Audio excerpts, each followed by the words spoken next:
সেনাবাহিনীর কথায় আস্থা রেখে অবরোধ প্রত্যাহার তিতুমির কলেজ শিক্ষার্থীদের। সরকারি তিতুমির কলেজকে বিশ্ববিদ্যালয় করার দাবিতে মহাখালীর রেল ও সড়ক পথ থেকে অবরোধ প্রত্যাহার করেছেন শিক্ষার্থীরা। সোমবার 18 নভেম্বর বিকেল 4টার দিকে তারা অবরোধ প্রত্যাহার করে নেন। এর আগে বেলা 11:30টার দিকে রাজধানীর মহাখালীর আমতলী সড়কে অবস্থান নেন সরকারি তিতুমির কলেজের শত শত শিক্ষার্থী। তাদের সড়ক অবরোধের ফলে আশেপাশের এলাকায় যান চলাচল বন্ধ হয়ে যায়। এতে তীব্র যানজটের সৃষ্টি হয়। অবরোধের মধ্যে একটি ট্রেন মহাখালী ক্রসিং অতিক্রম করার সময় শিক্ষার্থীরা সেটি থামানোর চেষ্টা করেন, কিন্তু ট্রেনটি না থামিয়ে চলতে থাকলে বিক্ষোভকারীরা ইটপাটকেল নিক্ষেপ করে। এতে ট্রেনের কয়েকটি জানালার কাচ ভেঙে যায়, পরে অবশ্য ট্রেনটি চলে যায়। এতে বেশ কয়েকজন আহত হয়েছে বলেও জানা গেছে। অবরোধ চলাকালীন শিক্ষার্থীরা জানান, তিতুমির কলেজকে স্বতন্ত্র বিশ্ববিদ্যালয় প্রতিষ্ঠা এখন সময়ের দাবি।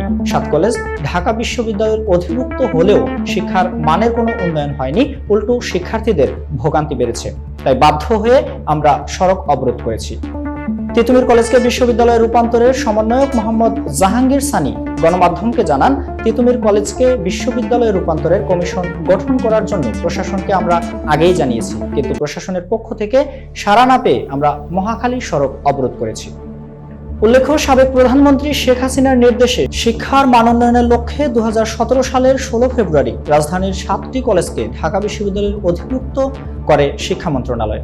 কলেজগুলো হচ্ছে ঢাকা কলেজ, ইডেন মহিলা কলেজ, সরকারি শহীদ সোহরাওয়ার্দী কলেজ, কবি নজরুল সরকারি কলেজ, বেগম বদরুন্নেসা সরকারি মহিলা কলেজ, সরকারি বাংলা কলেজ ও সরকারি তিতুমির কলেজ।